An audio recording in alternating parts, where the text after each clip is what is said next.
네, 이번에는 그 임금 명세서, 임금 명세서 만드는 거 한번 해보도록 하겠습니다. 자, 이거를 작성하기 전에 근로계약서부터 작성하는 거를 꼭 배우셔야 됩니다. 근로계약서를 작성을 했습니다. 그리고서는 예를 들어서 지금 대표님께서, 그러니까 사업주께서 지금 주고 있는 급여가 문제가 없다라고 하면은 그 급여 대장 그대로 입력을 하면 되는데요. 만약에 문제가 된다라고 하면은 최저임금을 상향시켜서 급여를 바꾸던가 아니면 식대 등 공제하고 있는 부분들을 미공제한다든가 하여서 실제적으로 최저시급과 급여 상태를 먼저 맞춘 다음 세무사에게 수정신고를 해달라고 해야 됩니다. 그 수정신고라고 하면은 그 4대 보험이 바뀌지 않습니다. 왜 그러냐면은 4대 보험 신고는 기초적으로 1년 미만자는 최초 신고했던 그 금액보다 기본급이 20% 이상 변경이 돼야지, 그래야지 4대 보험 신고를 변경을 좀 해주기 때문이고요. 두 번째로는 지금 한 1년 이상 근무하시는 분들은 연말정산이 끝나고 나면은 그 금액을 기본으로 해서 4대 보험료가 책정이 됩니다. 그러니까 지금 책정되고 있는, 제외되고 있는 그 4대 보험료는 현재 기준의 급여가 아니고요. 전년도 연말정산한 급여이기 때문에 실제적으로 계산한 거와는 차이가 있습니다. 그래서 변경이 잘 되지 않는다는 건 유념하시고, 이제 바꾸게 되면은 이제 그 아마 식대 정도, 식대하고 비과세 정도를 빼고 넣고 정도 아마 될 것 같습니다. 자, 완료가 된 상태에서 지금 현재 있는 근로계약서의 파일의 오른쪽에 보시면은 이렇게 몇 월 급상여 대장 하면서 이렇게 빨간색으로 이렇게 표시를 해놨어요. 그리고 위에는 1, 2, 3, 4 이렇게 숫자가 되어 있습니다. 지금 대표님으로부터 받은 급상여 대장을 한번 보도록 할게요. 우리가 지금 받은 급상여 대장은 이런 식으로 형식으로 되어 있습니다. 순서가 기본급, 상여, 식대, 차량 유지비, 직책수당 이런 식으로 되어 있죠. 네. 특급 수당 이렇게 되어 있습니다. 밑에 있는 것까지는 명세서 안에 반영하기가 어렵습니다. 보통은 첫 줄 정도거든요. 첫 줄 정도. 여기에 보통은 기본급과 상여, 그리고 식대 차량 유지비, 그 다음에 각종 보조로 비과세 수당이 들어가고요. 그리고 현재 약속한 급여 외에 더 받는 수당은 특근 수당이나 연장 수당으로 통합해가지고 반영시켜 달라고 해야 됩니다. 그래서 요 밑에 있는 것들 사실상 더 이상 나오지 않게끔 해줘야 돼요. 그렇게 해서 수정해서 표를 만들어 달라고 해야 됩니다. 그런데 세무사가 쓰고 있는 더전 프로그램은 기본급 상여 식대 이 순서로 돼 있는 거를 만약에 식대가 이쪽으로 가고 기본급을 이쪽으로 가고 이런 식으로 변경을 하잖아요. 그럼 과거에 있는 것까지 다 변경을 해야 하기 때문에 귀찮습니다. 그래서 최대한 그 일을 더 만들지 않게 하기 위해서는 요거를 우리의 표에 맞게끔 작성을 해야 됩니다. 제가 다시 한번 말씀드리지만 위에 있는 첫 줄만 반영이 되어져요. 위에 있는 첫 줄만. 자, 그래서 기본급 상여 식대 차량 유비 직책수당 기본수당 특권수당 이렇게 되어 있다고 보겠습니다. 요거를 그대로 가져가 볼게요. 기본급 상여 식대 운전보조금 특수수당 이렇게 해서 부기하면 여기까지 반영이 되죠. 그렇죠?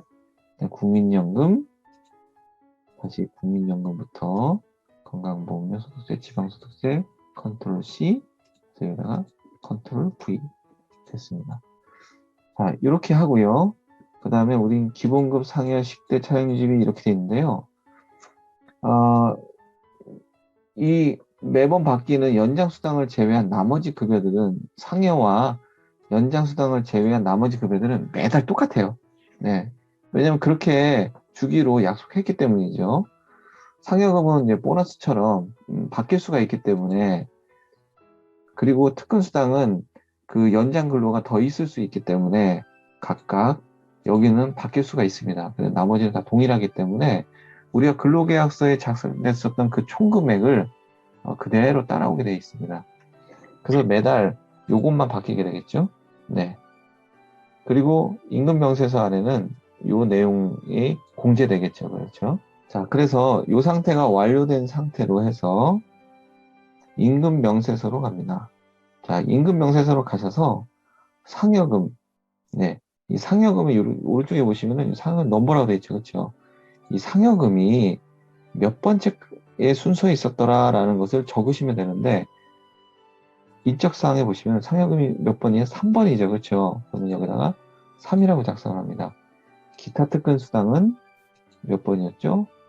8번이었죠. 그렇죠? 8번이라고 적습니다. 8번. 이게 순서가 그 임금 명세서 급상여 대장을 받아보면 각각 다를 경우가 있기 때문에 그렇습니다. 기타 특근 수당이 앞으로 올 수도 있고 그래요. 다른 것들은 일반 급여의 총합과 동일하기 때문에 반영하지 않는데요. 변경될 만한 것들만 이렇게 반영합니다. 근로소득세는 앞으로 가서 몇 번이었죠?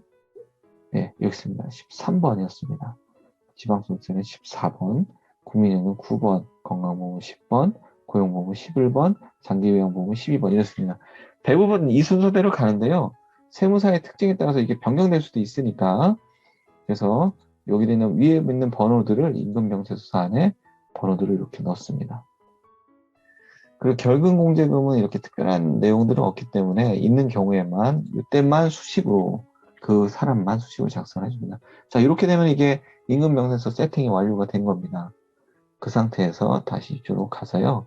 받았던 급상여 대장 있지 않습니까? 요거를 자, 이름에서부터 전체를 다 전체를 다 컨트롤 C 컨트롤 C를 합니다. 컨트롤 C. 그리고 여기서 여기다 놓고요. 네, 이 이름부터 있죠. 이름부터 잊지 마세요. 이름부터였습니다. 컨트롤 V. 이러면은 여기 다 들어가겠죠. 그렇죠? 자, 이게 반영이 되는지 한번 볼까요? 홍길동은 실급여액이 402만 4,770원이어야지 됩니다. 임금명세서 가볼까요?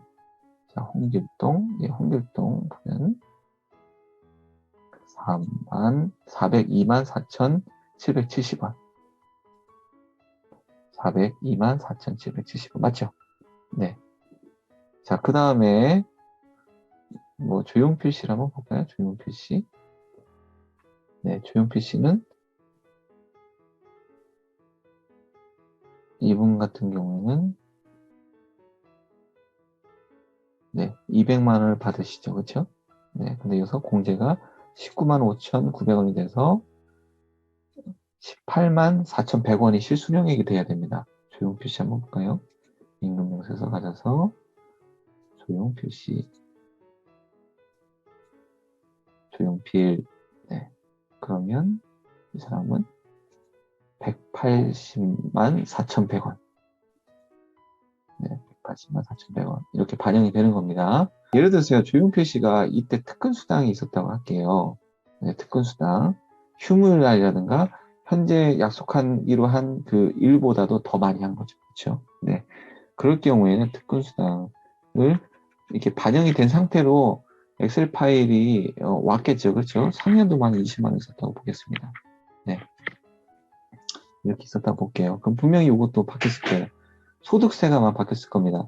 이 4대 보험료는 안 바뀝니다. 네. 왜냐면 전년도에 연말정산이 끝난 소득 월액 가지고 한다고 했잖아요. 그쵸? 근데 이건 바뀌지 않아요. 근데 아마 소득세가 바뀌었을 겁니다. 소득세가 예를 들어서 뭐 35,000원으로 바뀌었고, 네. 35,000원으로 바뀌었고, 그에 따라서 지방소득세도 3,500원으로 바뀌었다라고 보겠습니다. 겠죠? 그럼 분명히 요 금액도 분명히 바뀌었을 겁니다. 그쵸? 네. 뭐, 얼마나 바뀌었을까요? 30만 늘었으니까 요것도 230만으로 바뀌었겠죠. 그쵸? 네. 이렇게 아마 왔을 겁니다. 볼까요? 네, 230, 230. 네, 이거 얼마죠? 공제금액이 20만 1,400원. 201400, 201400 이렇게 되겠죠. 그쵸? 그래서 요거는 금액에서 뺀, 네. 아마 이렇게 왔을 겁니다. 이렇게. 네. 근데 우리가 기타 특근 수당은 바뀌는 부분이니까 여기 반영을 했잖아요. 3번, 8번, 그쵸? 임금명세서 한번 가볼까요? 조용필 씨. 네. 조용필 씨 반영이 됐습니까? 네, 반영이 됐네요. 20만원, 10만원. 네, 반영이 되었고, 이에 따라서 209만 8,600원이 실수령액입니다. 네, 209만 8,600원. 맞죠? 네. 이런 식으로 해가지고, 매월 받게 되면은 여기서부터 엑셀 파일로 반영해 넣으셔라 라고 하시면 됩니다. 그래서 모든 급여는 요 첫 줄로 다 통일되게끔 만들면 됩니다. 막 각종 기타 수당, 무슨 수당 있잖아요. 그쵸? 그러면은 그거를 전부 다 합쳐가지고 기본급으로 넣어달라고 하면 됩니다. 기본급으로 넣어달라고 하시면 됩니다. 왜냐하면 소득세가 바뀌는 게 아니기 때문에, 네, 그 도전 프로그램 상으로 이렇게다가 더 넣으셔도 상관없습니다. 그래서 직급 수당, 직책 수당이 되게 많아가지고, 여기 한 줄 다 넘어갔어요. 다 기본급으로 넣으셔도 됩니다. 어차피 통상임금은 다른 금액을 다 합치고 나눈 금액을 기본급으로 하거든요. 그렇기 때문에 직급수당 뭐 그런 비과세 내용이 아니기 때문에 여기 다 포함해서 반영해달라고 하시면 됩니다. 자, 이렇게 해가지고 임금명세서 작성하는 방법도 마치도록 하겠습니다.